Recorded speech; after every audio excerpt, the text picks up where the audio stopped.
ব্রিজটা চিনতে না পারার কারণে এই দুর্ঘটনাটা ঘটেছে। আমরা এখানে রোড সাইনগুলোও জায়গায় জায়গায় দিচ্ছি। আপনারা জানেন যে ঝিনাইদহ জেলায় এখন জায়গায় জায়গায় রোড সাইনগুলোও দেওয়া হচ্ছে।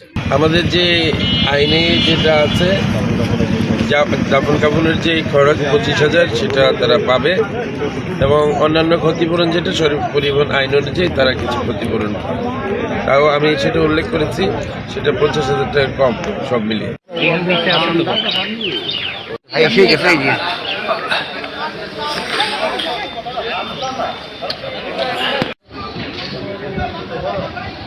দেখা যাচ্ছে